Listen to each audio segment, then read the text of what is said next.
Jade se posiciona firmemente diante dos soldados e decide enfrentá-los, deixando claro que não irá recuar. Um dos policiais, irritado com a decisão, o ameaça, dizendo que se arrependerá. Jade, porém, mantém sua postura confiante e se prepara para lutar. Ele foi oficialmente demitido pelo Bureau of Magic. Enquanto outros bruxos o desprezavam pelas costas, chamando-o de inútil e dizendo que ele nunca estava à altura do trabalho. Ele acorda derrotado, pensando que perdeu tudo que construiu. Sem rumo, você se pergunta o que fazer a seguir. Jade reencontra um amigo de infância depois de 16 anos.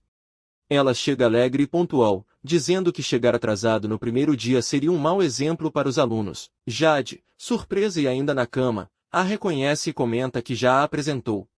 Durante a cerimônia na escola LM, um professor começa a apresentar o novo docente que iniciará aquele semestre. Entre os estudantes, alguns demonstram surpresa e resistência à ideia de frequentar uma escola rural.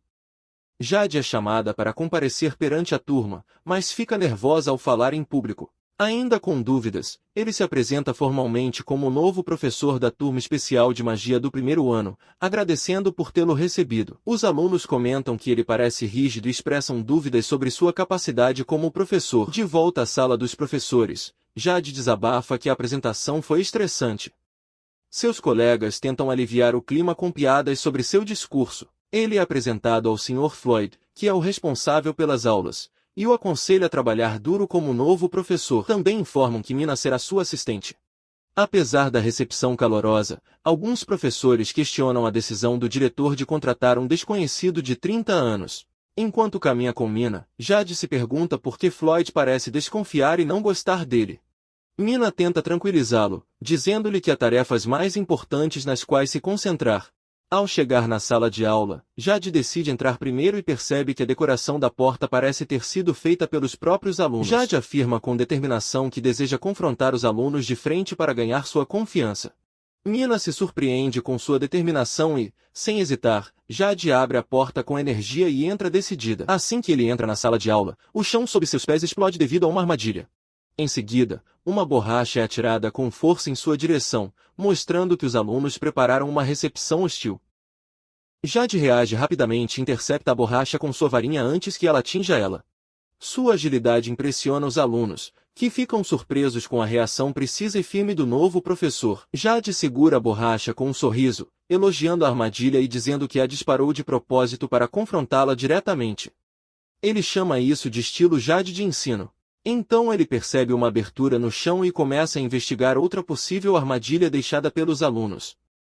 Jade encontra algo inesperado e reage surpresa. Um dos alunos escondidos com expressão determinada prepara outra armadilha ou ataque, sugerindo que os desafios do novo mestre estão longe de terminar. Após cair em mais uma piada, Jade mantém a calma e ri da situação. Ele conta que também fazia muitas pegadinhas quando era jovem e se apresenta oficialmente com um sorriso, chamando a atenção dos alunos de forma leve e descontraída. Jade tenta manter o clima bom e sugere começar com as apresentações. Mas os estudantes continuam inquietos e barulhentos. Apesar do sorriso no rosto, por dentro ele já se sente exausto, como se sua força de vontade estivesse prestes a quebrar. Mina assiste à aula e pensa consigo mesma que perderia a cabeça se fosse a responsável. A turma está cheia de alunos problemáticos e barulhentos, com personalidades fortes e difíceis, o que torna o desafio de Hades ainda maior. 2 professores discutem a decisão de colocá-lo na turma especial. Questiona-se a escolha, lembrando que o professor anterior não aguentou a pressão e fugiu. A outra responde com segurança, mencionando que Jade foi uma das 3 professoras da Vindon Academy, indicando que ela tem potencial para superar o desafio. Durante a conversa, um dos professores explica que a cada 6 anos apenas 3 alunos entram na turma S, e os mesmos 3 permaneceram por 3 anos consecutivos, sendo os 3 professores chamados. Jade era uma delas. Isso surpreende os presentes, pois ele veio de uma família de elite e ninguém esperava que alguém como ele acabasse em uma escola rural. Os professores descobrem que Jade era uma maga da corte no escritório de magia, uma posição de grande prestígio. Um deles duvida da informação, achando que se trata de uma brincadeira, mas o outro sugere procurar provas concretas para confirmá-la, apontando um enorme buraco na muralha do castelo. Um dos professores fica atordoado. O outro explica que pediu a Jade para demonstrar um pouco de seu poder no dia anterior, e o resultado foi esse buraco. A demonstração serve como prova clara da força de Jade. Os professores pediram que ele exibisse sua magia de 2 fases, contando com a resiliência do salão mágico reforçado, que nunca havia sido danificado antes. Jade aceita calmamente, enquanto Mina, preocupada, pede para ela não ceder. Jade inicia sua demonstração mágica com serenidade e concentração. Convoca círculos mágicos complexos e inicia um feitiço poderoso recitando Pirarubaruto, ativando sua magia de 2 fases com precisão e força. Jade surpreende a todos ao superar as expectativas, ativando uma magia trifásica ao invocar Quartoico. Círculos mágicos avançados aparecem no ar enquanto relâmpagos envolvem seu corpo. Um dos professores observa impressionado, percebendo que Jade domina um nível muito acima do comum. Jade chega à 4ª fase do feitiço da risada, liberando uma energia tão intensa que até os professores ficam chocados. Eles comentam que apenas alguns mágicos da capital poderiam conseguir algo assim. Mina observa com espanto. Sentindo a pressão avassaladora do poder que Jade está liberando, Jade termina sua demonstração com a 5ª fase do feitiço Vagizu, liberando um poder devastador que destrói o chão ao seu redor e deixa todos em estado de choque. Os professores e Mina assistem incrédulos, maravilhados com a força absurda de um mágico que ultrapassou os limites comuns da magia. Diante do buraco deixado na parede magicamente reforçada, um dos professores observa surpreso. Ele admite, incrédulo, que nunca imaginou que alguém pudesse usar magia de 5 fases, prova definitiva do nível extraordinário de Jade. Os professores comentam que ele poderá usar magia de até 7 fases, algo extremamente raro. Alguém se pergunta por que alguém com tanto poder escolheria lecionar em uma escola remota, enquanto outro acredita que Jade deve ter seus próprios motivos. No final, concordam que, no mínimo, será interessante ver. Observando Jade na frente da turma, os professores se perguntam se um mágico tão talentoso pode transformar uma turma cheia de alunos problemáticos. Enquanto isso, Jade sorri com confiança, marcando o verdadeiro início de sua vida como professora. Mina se apresenta à turma como professor assistente do semestre.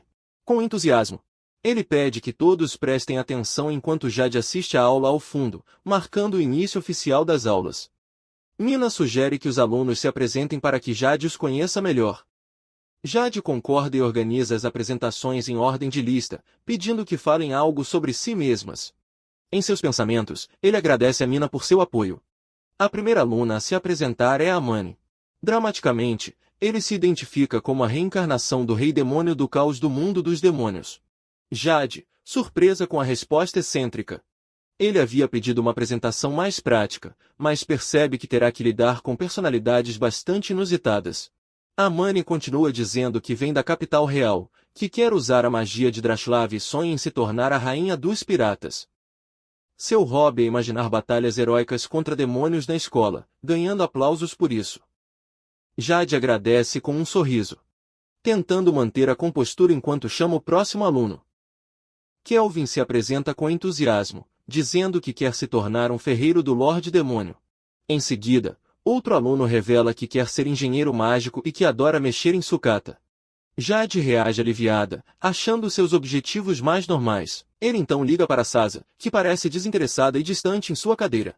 Jade tenta interagir com ela, mas Sasa responde com desdém, mandando-os deixá-la em paz. Um colega o repreende por sua atitude, pedindo pelo menos uma introdução. Jade observa a cena com cansaço, percebendo que lidar com essa turma exigirá ainda mais paciência. Urit se apresenta educadamente, dizendo que é da capital real, que gosta de pesquisas mágicas e que sonha em se tornar instrutor. Embora seus colegas o chamem de presidente, ele esclarece que não ocupa oficialmente esse cargo. Jade escuta atentamente enquanto outros alunos comentam sobre sua atitude sempre séria. Nico se apresenta com entusiasmo, dizendo que é da cidade de Croissant. Seu hobby é brincar com animais mágicos e seu sonho é se tornar uma invocadora. Jade e Nina ficam surpresas com seu entusiasmo, pois ele parece esquecer de terminar a frase. Adair reflete sobre a magia de invocação, considerada difícil e teórica, usada para conectar mundos e moldar seres convocados. Ele se lembra de um antigo colega que aparentemente guiou Miko ao sucesso com facilidade. Mesmo assim, ele decide encorajá-la, dizendo-lhe que a apoiará para se tornar a primeira grande invocadora do mundo. Minha resposta é animada, prometendo fazer o meu melhor. É a vez de Léo se apresentar, mas ele provoca Jade chamando-o de velho. Após uma breve conversa entre eles, Nico incentiva e finalmente fala. Ele conta que nasceu em uma cidade rural, que gosta de espadas e que sonha em se tornar comandante dos Cavaleiros do Reino. Léo declara com segurança que quer ser o melhor espadachim mágico de todo o reino, superando até mesmo Azel Sama. Sua determinação impressiona Jade, que o observa de perto. Percebendo tanta ambição, Léo questiona Jade por se referir a Cell sem formalidades, já que o admira como herói. Jade então revela que esta é a mesma célula de que Léo está falando, explicando que os dois têm 29 anos e que ele é o ex-Azela que Léo idolatra. A revelação deixa todos surpresos. Enfurecido com o que acredita ser uma zombaria de Azel Sama, Léo perde completamente o controle. Com a espada na mão, ele ataca Jade gritando que não o perdoará e que o matará. Sua admiração cega por Azel o consome de raiva. Jade sente o perigo quando Léo desembainha sua espada, dominado pela fúria. Os demais alunos entram em pânico com a possibilidade de briga dentro da sala de aula. Jade se prepara para se apresentar. Decidiu mostrar seu verdadeiro poder na frente dos alunos pela primeira vez. Em um único movimento, Jade agarra o braço de Léo e o imobiliza completamente. Incapaz de reagir, Léo sente o peso da força de Jade.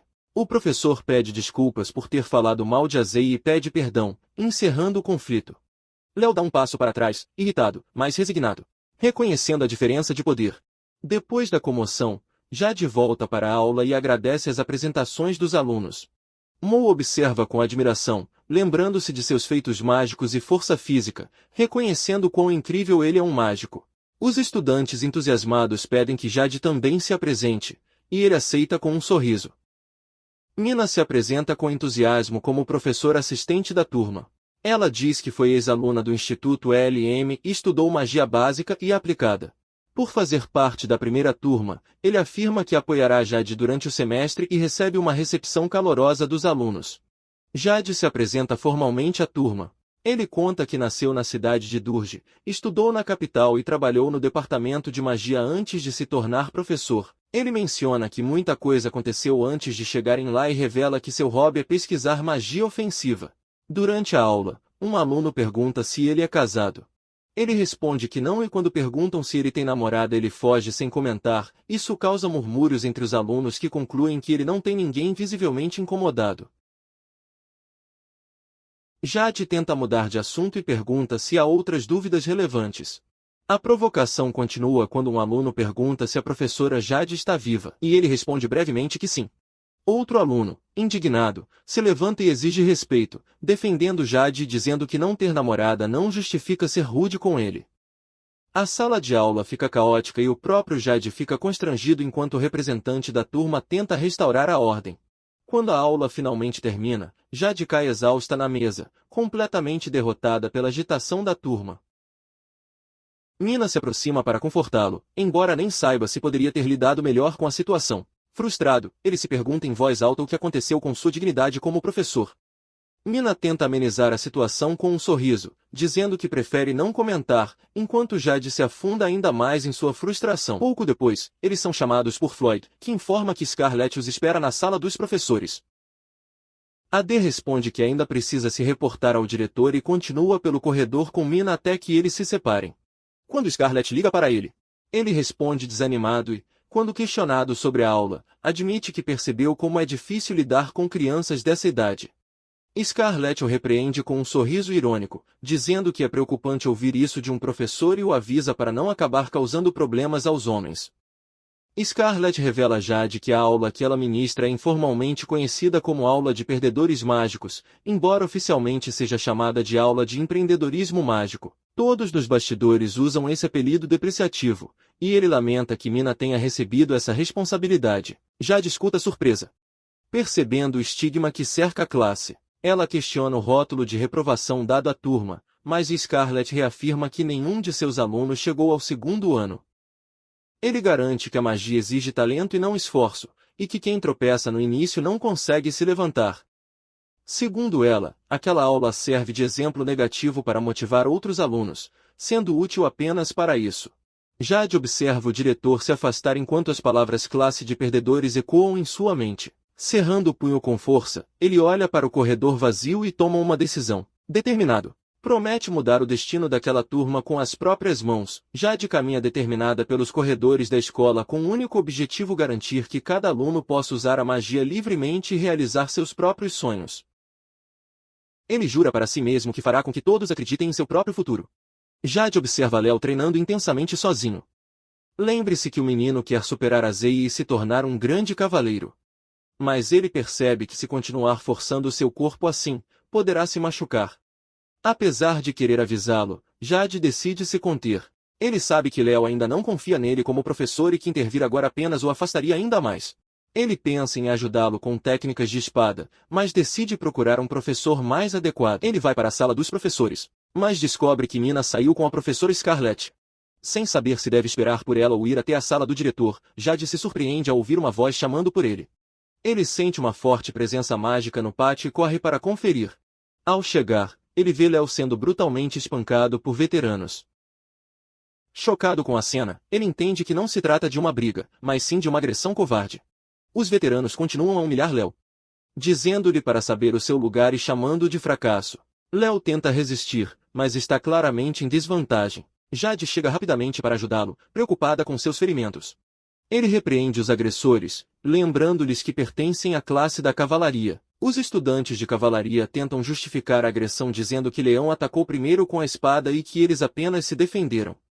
Jade escuta, mas percebe que eles estão apenas tentando desacreditar Léo por pertencer à classe dos chamados fracassados. O chefe do departamento de cavalaria tenta defender seu aluno, chamando Léo de impulsivo e rotulando os estudantes de magia como fracassados. Jade, recusando-se a aceitar o preconceito, exige que ele retire essa palavra. Ele defende Léo perante o professor de cavalaria, dizendo que ele pode ser impulsivo, mas é alguém orgulhoso de suas convicções e não ataca sem razão. Ele exige que retirem o termo fracasso, destacando o valor do menino como aluno. O professor de cavalaria reage furiosamente às palavras de Jade, mandando-o calar a boca. Ele o acusa de insolência e declara que também será punido por mau comportamento, enquanto Léo observa tudo surpreso. Hades permanece firme e não recua diante da ameaça. Antes que a punição contra Hades seja executada, o diretor Albeit intervém com firmeza. Ele afirma que, do seu ponto de vista, Léo foi a verdadeira vítima e que apenas agiu em legítima defesa. Ainda assim, o chefe da cavalaria insiste que seu aluno foi atacado injustamente e pede que a turma dos reprovados seja eliminada. Houve relatos de que Léo levou um chute no rosto enquanto estava no chão, o que irrita o diretor Arlbent. Quando confrontado, o estudante de cavalaria nega tudo, dizendo que isso vai contra os princípios de um cavaleiro, tentando se justificar. Ele alega que ficou confuso quando Léo o ameaçou com uma espada e apenas respondeu. O diretor então exige ouvir diretamente a versão de Léo. Jade acalma Léo e o incentiva a contar a verdade, assumindo a responsabilidade de usar a espada se necessário. Léo, com o rosto machucado. Ele conta que estava apenas treinando quando, como sempre, Alan e os outros apareceram para zombar dele.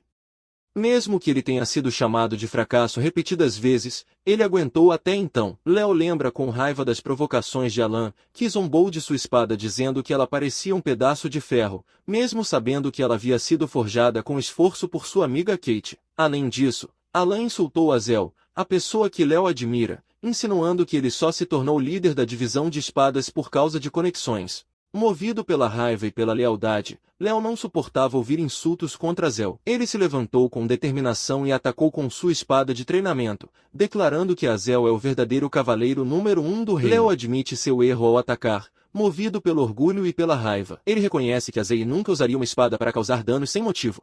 Mesmo assim, Alan usou magia para se fortalecer e o espancou brutalmente, provando que a luta foi injusta. Léo se curva e admite seu erro por deixar sua raiva tomar conta dele e atacar com a espada. Ele humildemente pede desculpas a Alan. O diretor questiona Alan sobre as provocações contra Léo e Sei. Pressionado, ele tenta negar, mas acaba confirmando que é verdade. O diretor lamenta não ter sido honesto desde o início e revela que um aluno veio informá-lo sobre a briga. Isso surpreende Alan, que imediatamente recebe um soco direto no rosto. O diretor repreende firmemente os alunos, dizendo-lhes para não subestimarem os adultos. Os 3 agressores permanecem em silêncio, visivelmente intimidados. Jade observa a cena enquanto o diretor se aproxima dela. Com um olhar sério, o diretor pede sua opinião sobre o caso, deixando claro que sua resposta será decisiva. Todos aguardam em silêncio, atentos ao posicionamento que o novo professor irá assumir. Jade admite que Léo deveria ser punido por desembainhar a espada contra outro aluno e assume a responsabilidade por não ter monitorado melhor seu comportamento. No entanto, ele pede que você ouça o que ele tem a dizer antes de fazer um julgamento final. Ele explica que viu Léo treinando forte antes de ser provocado. Ele reconhece que ainda tem muito a melhorar, mas sua dedicação se destaca. Por isso, pede que a punição seja pensada com cuidado, para que o futuro do menino não seja arruinado por um único erro. Gemens insiste que Léo seja expulso e Jade suspensa, por considerar imperdoável o ato de desembainhar a espada. Ele até sugere eliminar a classe de falhas. Porém, o diretor o interrompe friamente, lembrando que não pediu sua opinião. Ele então se vira para Léo e lhe entrega um livro, perguntando se ele o reconhece. O diretor revela que sua punição será ler um livro sobre cavalaria escrito por um renomado mestre espadachim, deverá lê-lo 3 vezes e enviar um resumo com reflexões na semana seguinte. A punição é na verdade uma oportunidade de aprendizado e crescimento. O diretor conclui o julgamento com decisões firmes. Léo aceita seu castigo de bom grado, prometendo valorizar o livro. Os agressores são suspensos por 2 semanas e devem escrever uma carta de desculpas. Jade terá que observar as aulas de cavalaria e apresentar relatório em 3 dias. Por fim, o diretor se volta para o Sr. Gemens, indicando que também tem algo planejado para ele. A decisão final surpreende a todos. Gemens é imediatamente rebaixado de sua posição como instrutor principal. O diretor afirma que deve refletir sobre seus pensamentos preconceituosos e como eles afetam seu papel como educador. Por fim, ele ordena que Léo seja levado à enfermaria e encerra o assunto com firmeza. Após o encerramento do caso, Léo recebe tratamento na enfermaria e expressa sua gratidão. Jade se oferece para acompanhá-lo até sua casa, mas o menino recusa, dizendo que agora se sente melhor. Ao saírem, Léo mantém uma postura firme e Jade apenas pede para ele ter cuidado no caminho. Enquanto Léo se afasta, ele sussurra um agradecimento a Jade. Surpreso, o professor tenta confirmar o que ouviu, mas o menino rapidamente esconde e foge, deixando Jade observando em silêncio com um leve sorriso. Jade caminha pelos corredores da escola, se perguntando se Mina já voltou para a sala dos professores. Silenciosamente, ele pratica movimentos de espada no ar, concentrado, enquanto seus pensamentos fluem. Mesmo no momento de calma, sua determinação permanece firme. Jade encontra o Sr. Gemens empunhando uma espada e exige explicações. Gemens responde friamente, dizendo que não é mais professor e que entregou sua carta de demissão ao diretor. Ele revela seu ressentimento por perder o cargo de instrutor-chefe pelo qual tanto trabalhou. Cheio de ódio, Gemens ataca Jade, culpando ele e a classe fracassada por sua queda. Ele libera sua fúria, gritando que tudo lhe foi tirado por causa daquela gente inútil. Jade se esquiva agilmente, percebendo que, apesar de sua posição inferior, Gemens é habilidoso. O duelo começa com uma rápida troca de golpes. Jade observa que Gemens realmente dedicou sua vida ao caminho da espada, com movimentos precisos e agressivos. Mesmo assim, Jade consegue fugir dos ataques. Pressionado, Gemens grita que Jade não conseguirá se esquivar para sempre. Ao mesmo tempo, Jade prepara discretamente um feitiço em sua mão. Ele lança um feitiço poderoso que atinge Gemens e o faz voar pelo ar. Mesmo assim, Jade mantém a calma e pede para ele parar, dizendo que eles ainda podem fingir que nada aconteceu. Ele deixa claro que esta é sua última chance. Gemens, derrotado e fora de si, ameaça matar Léo para se vingar. Apesar de cambalear, ele avança, dizendo que vai despedaçar o menino e jogá-lo aos monstros. Jade fica chocada com o nível de ódio e insanidade do ex-instrutor. Entende que Gemens realmente pretende matar Léo. Sem hesitar, ele ativa sua magia, Sombra, determinado a proteger o menino. Mesmo que isso signifique enfrentar um ex-colega, ele pede desculpas, mas deixa claro que não permitirá que Léo seja prejudicado. Jade libera toda a sua magia e impede o ataque de Gemens. Ele lança um feitiço que o prende com correntes de energia que o imobilizam completamente. Gemens entra em pânico sem entender o que está acontecendo e logo não consegue nem respirar. Com um olhar frio e firme, Jade condena Gemens à escuridão. O feitiço final consome o ex-professor, que grita em desespero ao ser engolido por um vórtice de sombras. Sem hesitar, Jade o condena ao esquecimento. Ele então termina o feitiço e olha para o vazio que Gemens deixou para trás. Silenciosamente, ele diz que isso foi o suficiente. A atmosfera fica pesada, mas ele se vira e avança sem arrependimentos. Jade se surpreende ao ver a presença do diretor, que revela ter assistido tudo silenciosamente graças a aviso prévio. O diretor reconhece que, caso não tivesse sido notificado, uma tragédia poderia ter ocorrido. Jade se curva e pede desculpas, explicando que Gemens ameaçou matar Léo. O diretor entende a situação, classifica como legítima defesa e manda Jade voltar para casa. Antes de partir, o diretor liga para ele e lhe dá um último conselho, que ele não deve adquirir o hábito de tirar vidas, por mais justificado que lhe pareça. Adair responde respeitosamente, mas sai pensativo, refletindo sobre o peso de quase ter matado alguém. Ele medita silenciosamente sobre como quase tirou uma vida com as próprias mãos. Enquanto isso, Nino encontra e se aproxima dele com um sorriso. Ele diz que ouviu o que aconteceu com Léo e que está feliz porque seu castigo foi leve. Sentada e visivelmente abalada, Jade confessa a Mina que tentou matar Gemens e quase conseguiu. Ele se culpa, dizendo que fez isso com as próprias mãos. Mesmo quando Mina tenta confortá-lo, ele afirma com tristeza que não está qualificado para ensinar essas crianças. Ad revela que durante 16 anos matar pessoas fez parte de sua rotina como mágico da corte. Ele eliminou ameaças ao reino, seja por ordem ou por dever.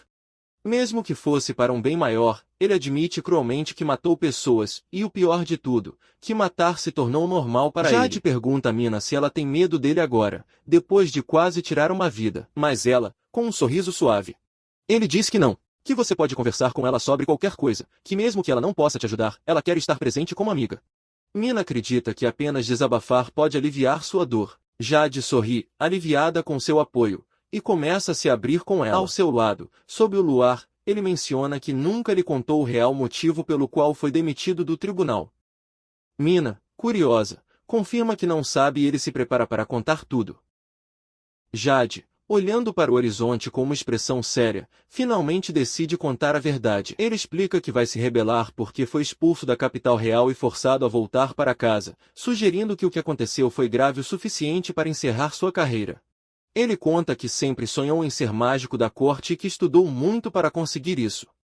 Depois de muito esforço, conseguiu uma vaga no departamento de magia, porém a realidade do trabalho era bem diferente do que ele imaginava. Como ele era de origem humilde, muitos o desprezavam apenas por ocupar um cargo importante. Mesmo depois de entrar no departamento de magia, enfrentou discriminação direta por ser um plebeu.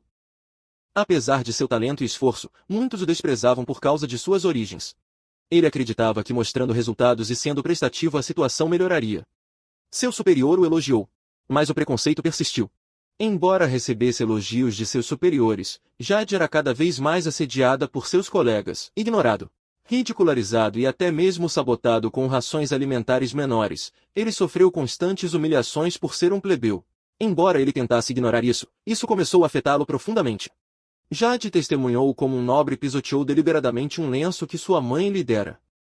Quando lhe pediu para tirar o pé, o nobre zombou dele, dizendo que ele era apenas um lixo, e ameaçou queimá-lo com magia.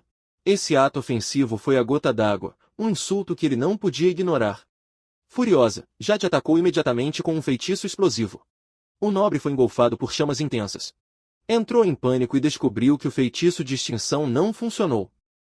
Enquanto ele gritava por água, os outros assistiam aterrorizados. Jade não hesitou em fazer justiça ali mesmo. Seu superior lhe deu um aviso.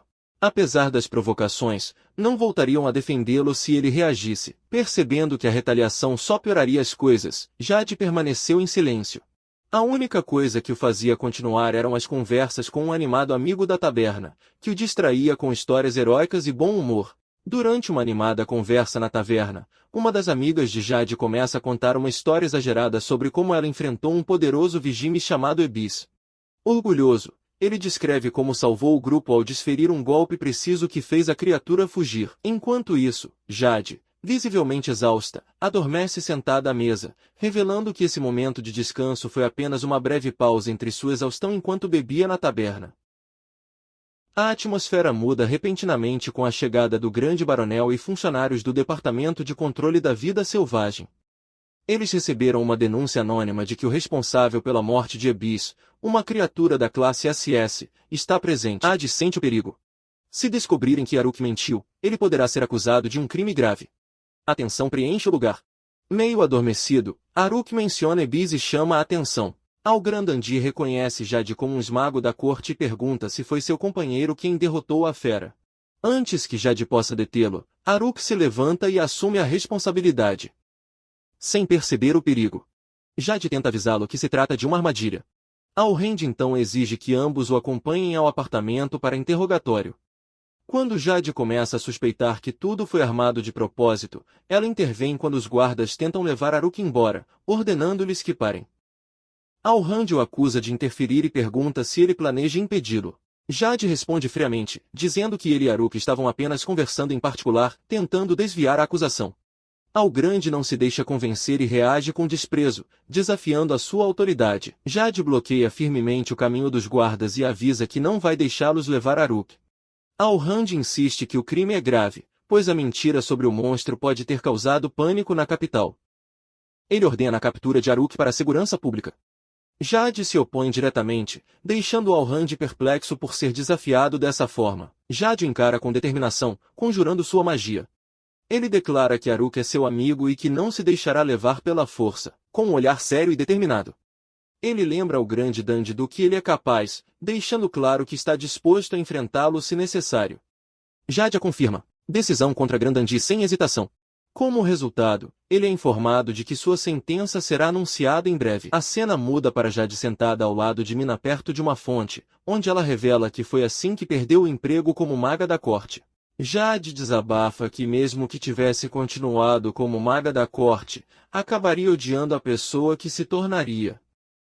Ele admite que perdeu o controle e quase matou alguém em público, lembrando das vidas que tirou no passado e simplesmente chamando isso de trabalho.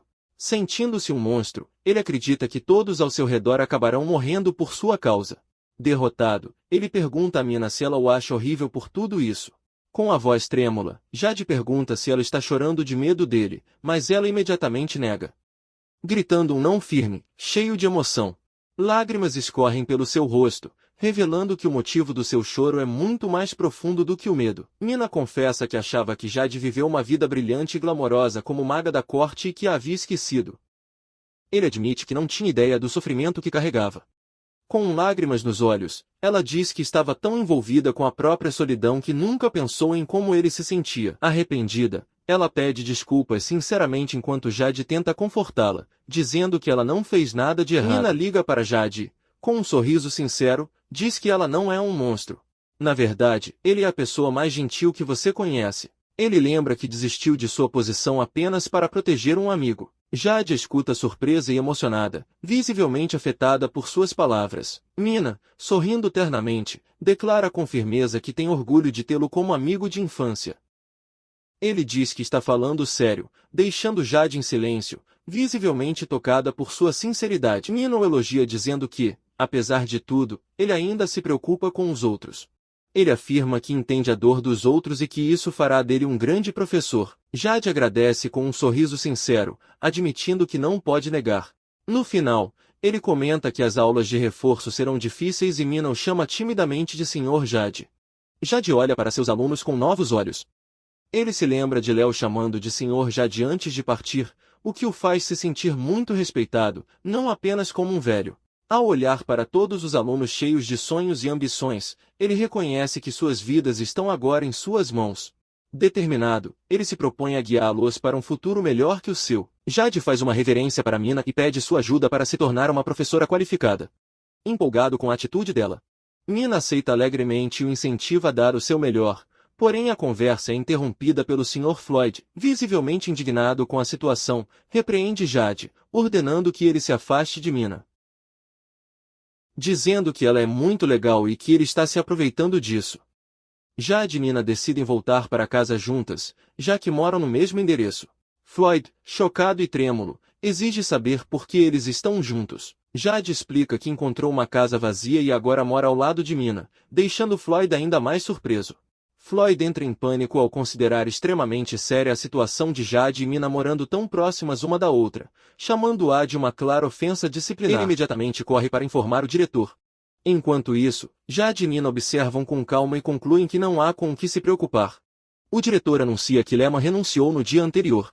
Com isso, O cargo de instrutor-chefe do primeiro ano do departamento masculino ficará vago por um tempo. Os alunos reagem surpresos com a notícia. AD reflete silenciosamente, claramente afetado pelos acontecimentos. Nina tenta animá-lo, dizendo que a decisão foi do diretor e que não é culpa dele. Enquanto isso, Lyman desesperado grita que sua vida está arruinada. Floyd reclama que o diretor está sendo muito tolerante com Jade, mesmo em uma situação que pode afetar a disciplina da escola. Nina, por sua vez, tenta aliviar o clima com um sorriso. Um funcionário aparece dizendo que o diretor quer conversar com Jade, deixando Floyd surpreso. Jade responde com calma, é claro, enquanto Floyd comenta que é previsível e admite que eles realmente confiam nele. Jade se apresenta como professora da aula de esforço do departamento de magia. O outro homem então se apresenta como Talo, professor responsável pela turma geral do primeiro ano do departamento masculino. Ele pede desculpas educadamente pelos problemas causados por um aluno de seu departamento. Apesar de seu tratamento gentil, Jade sente uma aura estranha e intimidadora emanando de Paul. Talo se despede cordialmente, oferecendo ajuda caso Jade enfrente dificuldades como nova professora. Mesmo com seu comportamento amigável, Jade sente que ele não é uma pessoa comum. A presença de Talus, embora amigável, deixa uma forte impressão. Há algo que se destaca claramente. Paul diz que tem algo a perguntar imediatamente enquanto caminha ao lado de Jade e Nina. Aí aparece um cara dizendo que é folga dele e que Nina não precisava acompanhá-lo. A cena marca o início de um novo encontro entre os personagens principais. Jade, Nina e Léo caminham juntos após serem convidados por Paul. Nina diz que queria ver o sorriso de Léo, pois ele agradece a oportunidade de ter aulas com um professor do departamento masculino. Jade pergunta se Léo conhece Paul e o menino responde que só ouviu alguns boatos sobre ele, sem dar muitos detalhes. Léo revela que ouviu rumores de que o Sr. Talo está fraco, mas admite que está feliz em ter aulas. Nina e Jade ficam surpresas, se perguntando se isso é mesmo verdade, já que com aquela aura intimidadora. Talo definitivamente não parece uma pessoa comum, muito menos fraca. Nina, Léo e Jade ficam sem palavras ao ver a casa do Sr. Talo, com a arquitetura imponente que lembra um castelo. Todos ficam surpresos com o tamanho e imponência do local, reforçando ainda mais a impressão de que Talo está longe de ser comum. Talo dá as boas-vindas a Jade e aos outros em sua casa, revelando que já os esperava. Em seguida, ele apresenta sua filha Helena, que está no primeiro ano no departamento masculino. Sem perder tempo, ele se oferece para guiá-los diretamente ao dojo. Dois jovens chegam entusiasmados a um dojo escondido nos fundos de um jardim. Eles ficam impressionados com a quantidade de espadas penduradas nas paredes. Enquanto isso, uma menina os observa de longe achando seu entusiasmo alto e incessante enquanto um dos meninos se irrita por ser subestimado. Os adultos propõem um acordo. Em troca de ensinar esgrima ao menino Léo, eles vão pedir à menina Leona que aprenda magia. A conversa muda quando um dos presentes, com um olhar confiante, propõe um duelo imediato contra o outro. Um dos meninos pergunta se não seria impossível para o professor lutar com espadas, dando a entender que ele é fraco. O professor, calmo, responde com um leve sorriso. Perguntando se isso seria um problema, o outro sem hesitar aceita o desafio e responde com firmeza mostrando que está pronto. O duelo começa com os dois oponentes frente a frente na sala. Um está armado apenas com uma bengala de madeira, mas ainda parece ter a vantagem. Os observadores demonstram preocupação, mas os mais confiantes ditam as regras. A luta será decidida com um único golpe ou até que alguém desmaie ou se renda. O protagonista encara o adversário com um olhar sereno e confiante. Ele aceita o desafio sem demonstrar medo e a tensão no ambiente cresce ao seu redor. Sem demora, o sinal é dado e a luta começa. Assim que o duelo começa, o adversário lança um ataque total tentando desferir um golpe rápido, mas o protagonista reage imediatamente esquivando-se com agilidade. O oponente fica surpreso ao ver seu primeiro golpe ser bloqueado com tanta facilidade. Algo que não acontecia com ele há muito tempo. O protagonista avança com velocidade e precisão, deixando claro que sabe o que está fazendo. Seus movimentos surpreendem até o adversário, que passa a levar a luta mais a sério. Com um sorriso animado, ele admite que pode lutar mais agora. A luta esquenta com ambos trocando golpes intensos cara a cara. O adversário começa a suar, percebendo que o protagonista não é uma pessoa comum. Enquanto isso, os demais assistem impressionados, reconhecendo a força de ambos e surpresos com a técnica apurada do protagonista. Os espectadores percebem que os dois lutam rápido demais para acompanhar. A menina revela que seu pai, apesar dos rumores, é na verdade o mais forte da academia, embora nunca lute seriamente. O menino então entende porque houve falsas impressões. Enquanto isso, o adversário, impressionado com os movimentos do protagonista, mal consegue acompanhar sua espada e decide usar uma técnica especial. O oponente desaparece por um momento e de repente aparece bem na frente do protagonista, lançando um ataque rápido. O protagonista mal consegue reagir a tempo e sente o impacto. Percebendo quão rápido e perigoso seu rival é, o adversário desfere um chute direto e rápido, mas o protagonista consegue desviar no último segundo, surpreendendo todos os presentes. Os três observadores ficam surpresos ao vê-lo evitar o golpe, algo que poucos poderiam fazer. O oponente sorri surpreso e elogia o protagonista por ter percebido sua técnica secreta chamada miragem de estilo feio. O protagonista parece confuso ao ouvir aquele nome pela primeira vez, não entendendo bem o que acabou de enfrentar, enquanto os alunos começam a comentar sobre a técnica utilizada no duelo. Uma das meninas reconhece o estilo feio, criado por um espadachim lendário que dominou muitas técnicas e influenciou inúmeras escolas. O menino lembra que aquele professor escreveu o livro de cavalaria que o diretor lhe emprestou. Eles também explicam que a técnica da miragem consiste em interromper o movimento da espada no meio do ataque e desferir outro golpe logo em seguida. A garota que observa o protagonista fica impressionada por ele conseguir bloquear todos esses movimentos. Após o clima tenso do duelo, a cena muda para uma troca de provocações entre os personagens. Um dos meninos faz comentários ofensivos sobre fraqueza e altura, gerando um conflito entre ele e a menina. Outros tentam acalmar a situação, mas a discussão se agrava com insultos de ambos os lados. Após a briga verbal, o menino se arrepende e pede desculpas. Constrangido, a menina fica surpresa com um sincero pedido de desculpas, mas aceita, dizendo que vai deixar passar por consideração a outro amigo. A tensão se dissipa e a atmosfera entre eles começa a relaxar. Terminado o duelo, todos começam a se acalmar. O protagonista conversa com o oponente em um tom mais leve enquanto os demais comentam o quão intensa a luta se tornou repentinamente. Embora só tenha conseguido se esquivar, o protagonista é elogiado por se manter composto o tempo todo. O adversário admite que se divertiu mais do que esperava e decide encerrar o dia. Observando o protagonista, o experiente espadachim revela em seus pensamentos que já esperava esse nível de habilidade. Reconheça o menino como a Sombra Negra, sugerindo que o protagonista carrega um passado ou um título importante ainda desconhecido pelos demais. O espadachim confirma suas suspeitas. O protagonista é, na verdade, um dos três grandes conhecidos como Sombra Negra e, além disso, um espadachim talentoso. Ele se sente satisfeito por ter visto com seus próprios olhos. Enquanto isso, o protagonista percebe que o diretor provavelmente revelou sua identidade apesar de ter prometido manter segredo. O espadachim garante que dentro da academia só ele e a garota chamada Mina conhecem sua verdadeira identidade. O clima fica mais tenso quando o menino pergunta diretamente quem ele realmente é. Antes de responder, o espadachim muda de assunto e chama Léo para conversar em particular. Ele informa que irá treiná-lo como seu discípulo, explicando que embora Léo frequente a casa, não será como uma escola formal. Ele também diz que Helena precisa de alguém para ajudá-la a melhorar. Surpreso e animado, Léo aceita imediatamente, prometendo dar tudo de si nos treinos. Talo finalmente revela sua identidade. Ele é o terceiro herdeiro do estilo feal principal, um dos estilos de espada mais lendários. Ele diz que evita ir a público para não chamar muita atenção. Léo e os demais ficam chocados com a revelação, sem acreditar que estavam diante de alguém tão importante.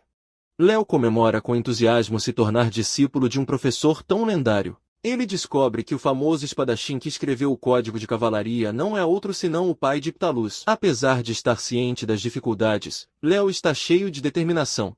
Enquanto isso, os outros assistem surpresos, agora entendendo por que ele tem tanto potencial. No dia seguinte, o ambiente está calmo. Enquanto os alunos caminham pelo campus, Jade é saudada por um colega entusiasmado que a lembra que as aulas de magia começam oficialmente naquele dia. A rotina da academia volta ao normal, agora com novas responsabilidades pela frente. Logo pela manhã, Léo parece completamente exausto após seu primeiro dia de treinamento com Paul. Enquanto Jade começa aulas de magia com Nina, Léo mal consegue andar. Quando uma das meninas zomba dele por estar cansado só de limpar o dojo, ele responde com irritação e leva uma pancada na cabeça, encerrando comicamente a discussão.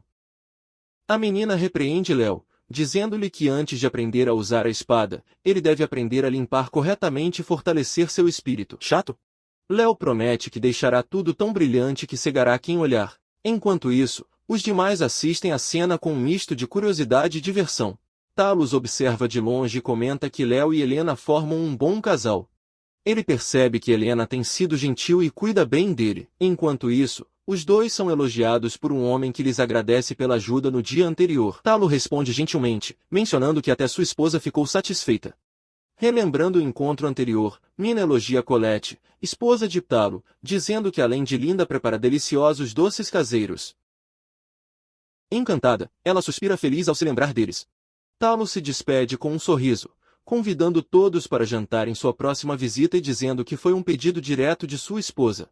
Mina olha uma foto da família de Poe e comenta o quão unidos e felizes eles parecem, elogiando a beleza do casal e o quão adorável Helena é. Ele diz que admira esse tipo de relacionamento próximo. Jade, um tanto desconfiada, pergunta se ele tem preferência por homens loiros, deixando-a completamente corada e envergonhada. A confusão aumenta quando outra aluna começa a espalhar o boato de que Mina gosta de homens loiros, deixando-a completamente envergonhada. Desesperada, ela tenta negar e foge. Enquanto isso, Adia observa sem entender sua reação, pensando que talvez ela tenha dito algo inapropriado. Dois estudantes, a mãe e Miko. Eles aparecem torcendo animadamente por Jade e chamando de sensei. Miko, o mais entusiasmado, mostra uma energia sem limites enquanto Amani brinca sobre o quão denso ele é.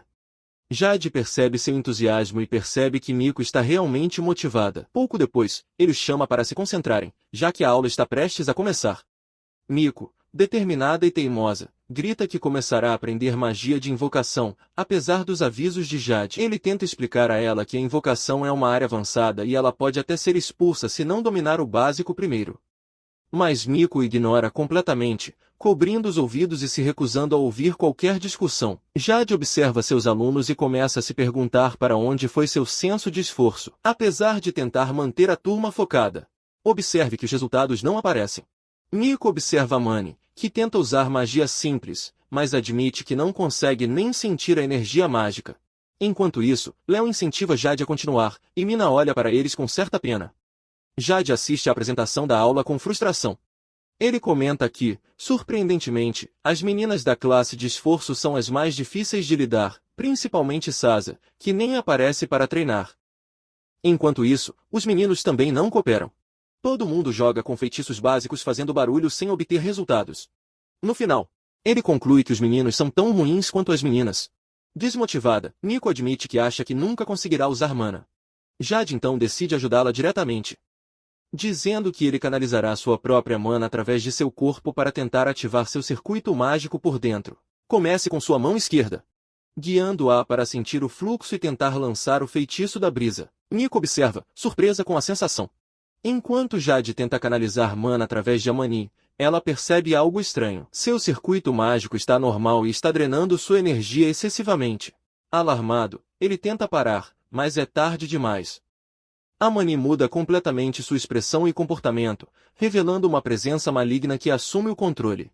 Uma voz sombria surge, agradecendo pela energia e dizendo que já faz muito tempo desde sua última refeição, sugerindo que algo perigoso acabou de despertar. Amani lança o feitiço da brisa com um sorriso estranho, claramente fora de si. Jade percebe o perigo imediato e grita para que todos desçam, tentando protegê-los do que está para acontecer. A situação fica completamente fora de controle e o ambiente fica muito mais sério e ameaçador. Amani libera a magia de brise com uma força muito maior do que o esperado, criando uma explosão destrutiva ao seu redor. A energia explode em todas as direções, revelando um poder oculto que agora foi totalmente liberado. Jade observa tensa, percebendo que isso está fora de controle. Amani, com olhar maluco e risada incontrolável, continua liberando energia mágica intensamente. Seus companheiros se protegem, assustados e confusos com o que está acontecendo. Mina grita preocupada por ela, enquanto Léo e os outros tentam se esquivar do ataque repentino. A atmosfera fica completamente caótica. Depois de liberar um poder terrível, Amani perde a consciência e desmaia. Jade percebe que o feitiço que lançou não foi uma simples brisa, mas sim algo muito mais avançado e perigoso. Rapidamente, Mina corre para ajudar e pede que Amani seja levada para a enfermaria o mais rápido possível. Preocupada com sua condição, Amani descansa na enfermaria após desmaiar devido à sobrecarga de mana. Jade conversa com um superior, preocupada com seu estado e assumindo a responsabilidade pelo ocorrido. Porém, o homem o tranquiliza, dizendo que Mina já explicou tudo e que não é culpa dele. Ele também observa que Jade parece ter experiência em lidar com a mana de outras pessoas. Jade revela sua análise do corpo de Amani, dizendo que a quantidade de circuitos mágicos dentro dela é anormal. Ele descreve isso como se duas pessoas diferentes compartilhassem o mesmo corpo, com circuitos de mana confusos e sobrepostos. Isto explicaria o colapso e o poder descontrolado que demonstrou. O homem que ouve permanece pensativo com a revelação. Durante a conversa no escritório, o homem sugere que Jade visite a bruxa prateada. A menção surpreende Jade, que repete o nome com curiosidade. O homem continua dizendo que ela é conhecida por ter estado ao lado de lendas como a Sombra Negra e os Gêmeos do Gelo Azul, sugerindo que esta bruxa pode ter um conhecimento valioso ou alguma conexão com o passado misterioso de Ari. O diretor relembra os tempos em que Jade, a bruxa prateada e outro bruxo formavam os três grandes da capital real, ganhando fama juntos. Sugere que reunir-se com ela pode ser nostálgico para Jade, também conhecida como Sombra Negra. Finalmente, ele promete organizar a viagem de Jade ao Royal Institute of Magic, onde ela pode estar atualmente. O diretor comenta que tanto o caso de Amani quanto o interesse de Miko estão relacionados à bruxa prateada, sugerindo que Jade a visite. Ele avisa que cuidará dos preparativos para levá-lo à capital e pede que esteja pronto para partir a qualquer momento. Jade fica pensativa, percebendo que o diretor sabe mais do que deixa transparecer. Ao sair, ele reflete sobre sua situação, lembrando que para alguém como ele, exilado da capital, esse retorno tem um peso ainda maior. Poucos dias depois, Jade volta para a capital, pensando que nunca imaginou que teria permissão para retornar tão cedo. Enquanto isso, Nico, Amani e Nina chegam entusiasmados, impressionados com o diretor, que até lhes deu um carrinho para a viagem. Os alunos chegam entusiasmados para a próxima etapa da jornada, com uma explosão de energia. Nina lembra que isso ainda faz parte das atividades da academia. Jade olha para o grupo, notando que nada de estranho aconteceu desde o incidente com Amani. Ele comenta que faz sentido Amani estar agindo normalmente, mas fica pensativo ao ver que até Mina e Miko estão mais animadas do que o esperado. Pois bem, ele está animado com a viagem à capital com o grupo mágico e avisa a Helena que será muito divertido. Léo aparece logo atrás, também animado. Uma garota do grupo os observa chateada, se perguntando por que aqueles três vão juntos. Ele então reclama diretamente com Talo, chamando Léo de pirralho e exigindo explicações, enquanto Léo retruca que também é aluno do departamento de magia. Antes de sair, os alunos começam a conversar. Uma garota elogia Helena por estar no departamento masculino e outra comenta que ela e Léo parecem uma dupla de comédia pelo tanto que discutem. Ambos reagem imediatamente. Jade observa o caos de longe, já cansada só de imaginar como será a viagem com aquele grupo. Depois que todos entram na carroça, a atmosfera muda. Acabam adormecendo no início da viagem, exaustos pela agitação antes da partida. Durante a viagem, o grupo fica chocado quando uma figura revela que sabe que Léo se tornou discípulo e que Helena está aprendendo magia. Ele pergunta diretamente por que todos estão indo para a capital. Talo, com um sorriso calmo. Ele responde que seria inútil esconder algo do conde, dando a entender que esta pessoa está bem informada sobre seus planos. Jade, mais reservado, apenas observa em silêncio. Ele suspeita que sua entrada na capital tem algum motivo oculto e se pergunta se isso está relacionado com acontecimentos recentes. Talo responde com um sorriso enigmático, não confirmando nem negando nada, simplesmente dizendo que ele e Léo são apenas personagens secundários da história. Ainda assim, o clima sugere que algo maior está se desenvolvendo nos bastidores, algo que ainda não foi totalmente revelado.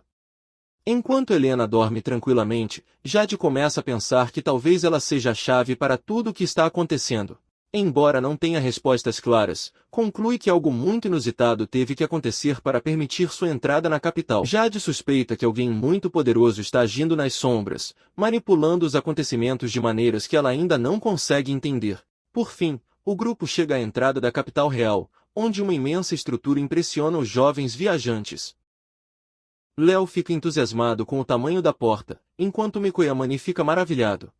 Os guardas pedem autorização de entrada e Po responde educadamente, agradecendo-lhes pelo trabalho e mostrando o documento necessário.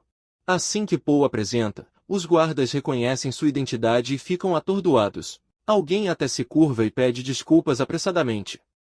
O grupo começa a se perguntar quem é realmente esse homem, já que até os guardas o tratam com muito respeito.